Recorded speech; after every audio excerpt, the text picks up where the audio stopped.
Después de haber sido bautizado por el precursor del Jordán, Cristo, impulsado por el Espíritu Santo, de quien estaba ungida toda su alma, se encaminó a un paraje desierto. A unas 40 leguas de allí, pequeña montaña de 492 metros sobre la altura del Jordán, y que en memoria de ese episodio de la vida del Salvador, se llama la montaña de la cuarentena. Allí es donde va a tener lugar una de las escenas más admirables del misterio de la vida del hombre Dios. Su primer encuentro con el mismísimo demonio, a quien había venido a destruir y a derrocar del principado del mundo. Habiéndose hecho semejante en todo a los hombres, excepto en el pecado, quiso también someterse a la ley de la tentación que pesa sobre los hijos de Adán, para que aprendiésemos con su ejemplo a aceptar esta ley, a no extrañarnos de ella y a luchar como fieles soldados suyos. El ejemplo de Cristo debía enseñarnos a triunfar sobre el tentador. Nos deja pasmados lo que el evangelista nos afirma, que Jesús fue llevado al desierto por el Espíritu Santo para que fuese tentado por el demonio. Tan importante era la lección que nos había de dar allí el Divino Maestro. Y en verdad, el desierto es el lugar propicio no solo para la plegaria, sino también para la tentación. Toda vida vigorosa tiene que empezar por una preparación interior. Así pues, el retiro de Jesús en el desierto encuadra con los planes de Dios y también encuadra con los mismos deseos del tentador.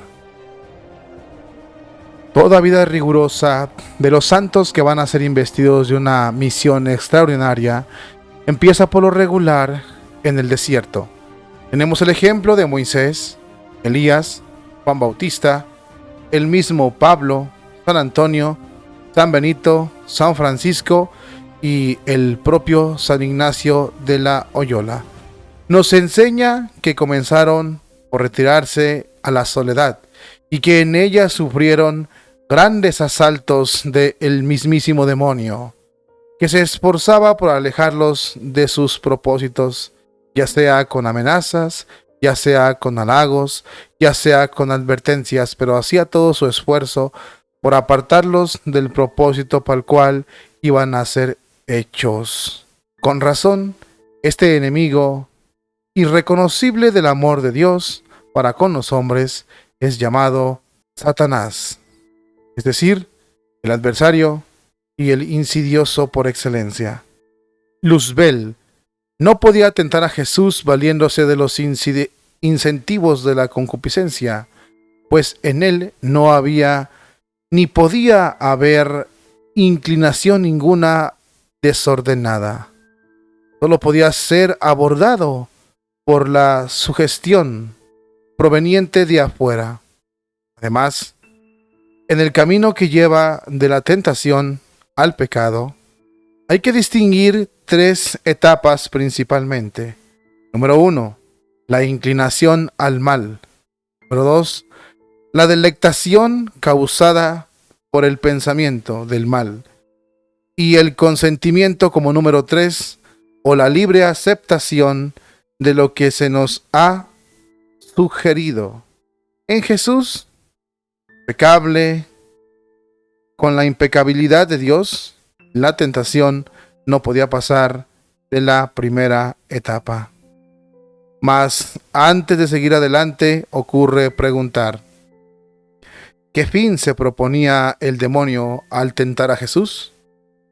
Por una parte, asegurarse si tenía verdaderamente conciencia de ser el Hijo de Dios, si estaba decidido a emprender la obra de Mesías para la salud del mundo. El tentador no tenía aún plena certeza de esto. Al demonio le ha admirado la santidad incomparable del Hijo de María, cuya vida inmaculada observaba con mucha atención desde hace tiempo. Pero dudaba y estaba desconcertado al ver a Jesús llevar un tenor tan humilde, confundido con los demás, ocupado de tareas tan sencillas y como si no tuviese a su cargo la salvación del género humano. ¿Qué sentido dar a las palabras que acaba de escuchar el mismísimo diablo en el Jordán? Este es mi hijo muy amado, escuchó. Jesús debe saberlo, pero como el campo de su conciencia está cerrado a toda mirada de fuera, es menester ponerlo en la ocasión de que se descubra.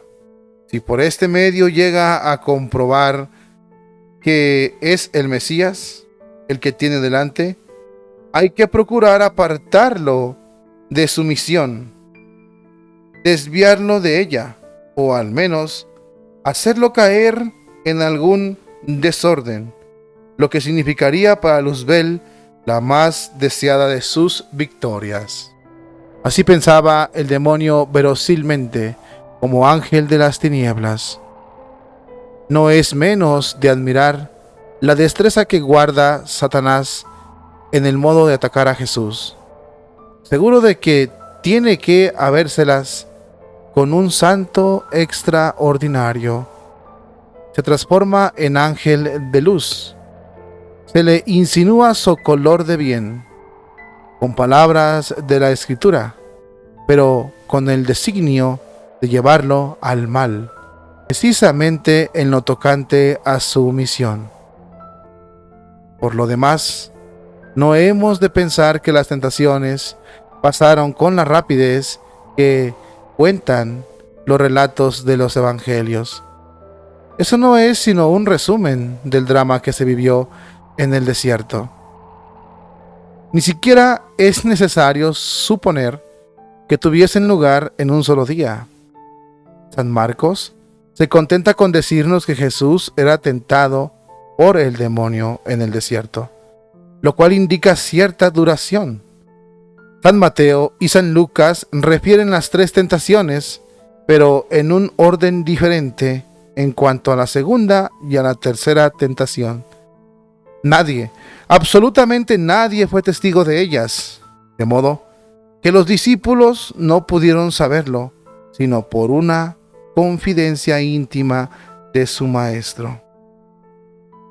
El demonio se aparece a Jesús en forma visible, según convienen todos los autores, como lo pedían las circunstancias de las luchas que iban a liberarse.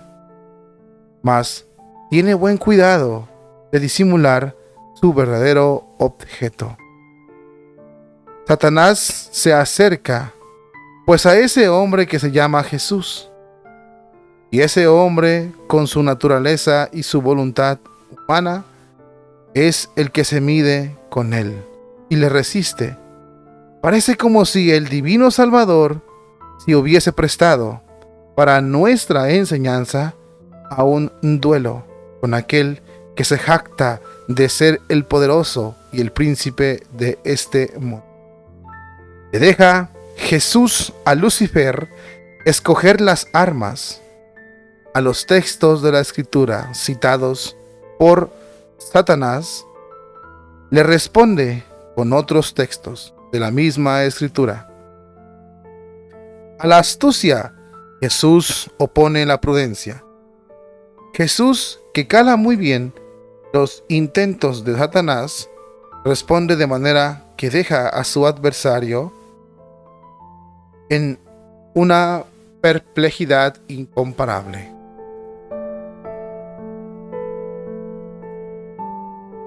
El demonio hace pie en las disposiciones corporales de Jesús. Era natural que al cabo de un ayuno tan prolongado estuviese extenuado por el hambre. El tentador se aprovecha hábilmente de estas circunstancias para sugerir dudas acerca de su misión. La duda es desconfianza en el mismo Dios, de quien la había recibido. Qué carga de malicias, sugestiones desencadenaría Luzbel sobre aquel penitente misterioso para acabar con aquella propuesta final. Si eres tú el Hijo de Dios, di que estas piedras se conviertan en pan. ¿Por qué no hacer uso de su poder para hacer un milagro? Para sostener la vida después de un ayuno tan prolongado y en un lugar tan desértico. La malicia de la tentación que iba encerrada bajo estas razones aparentes estaba en la actitud de desconfianza y por consecuencia en el uso desordenado de su potestad de hacer milagros. Cuán sutil aparece el arte de Satanás para deslizarse en el alma del Mesías, a quien deseaba explorar y conocer. Jesús, consciente de su mesianidad, sabe también que la providencia gobierna de manera singular todos sus caminos, y por tanto, sabe que apelar a una prueba ulterior de ello sería faltar a esta confianza y abandono. Se remite enteramente a la sabiduría y a la voluntad de su Padre, y así responde al tentador: el hombre no vive solo de pan, sino de toda palabra que sale de la boca de Dios. ¿Qué quiere decir esta palabra? Es decir, que aunque el hombre para vivir tiene de ley ordinaria necesidad de pan, Dios puede sostenerlo del modo y manera que a él le plazca. Si lo hizo en el desierto, cuando sostuvo a todo el pueblo escogido con el maná. En esta primera tentación, Satanás había fracasado en su primer golpe.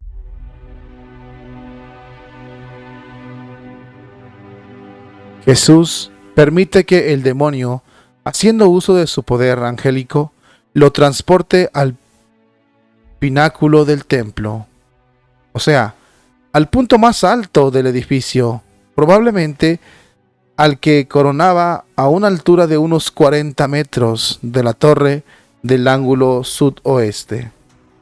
A sus pies se contempla la muchedumbre que se dirige al templo, animada de las bellas esperanzas sobre la proximidad venida del Mesías. Satanás, acercándose a Jesús con un aire lisonjero, le dice: arrójate de aquí abajo, pues si eres hijo de Dios, bien se cumplirá en ti lo que está escrito. Él ha ordenado a sus ángeles que te lleven en sus manos para que no tropiece tu pie contra la piedra.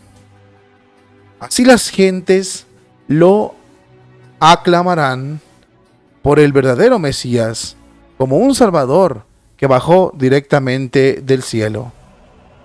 Mas Jesús conoce muy bien cuán diferentes caminos van los designios de su Padre de las máximas del mundo, y así responde tranquilamente: no tentarás al Señor tu Dios. Tentar a Dios es probar a ver si ha tomado bien sus medidas y si persevera en atenerse a ellas. Tentar a Dios es ponerlo en la alternativa de hacer un milagro donde basta o bastaría la guarda de las leyes ordinarias y del curso de las cosas. Jesús cita las palabras de la Escritura como con una autoridad irrefregablemente como palabra de Dios.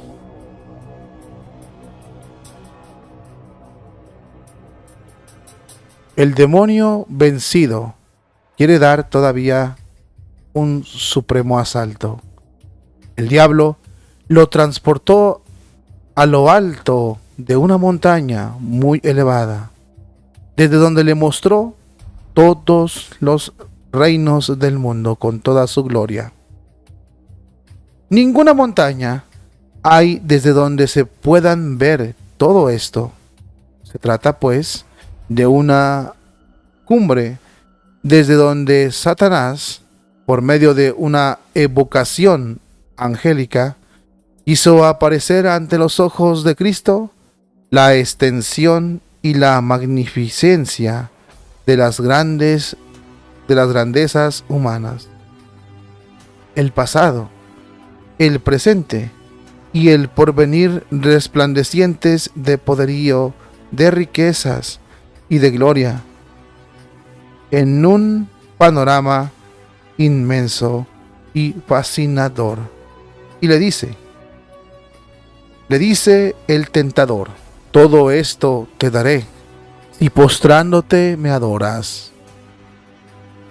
Satanás se prevale de una creencia muy difundida en la antigüedad y aún entre los mismos judíos, y que perdura incluso hasta el presente en las naciones paganas, según las cuales se le teme y se le implora como dueño de la tierra. De ahí la magia, la adivinación y más de una forma del espiritismo de nuestros días.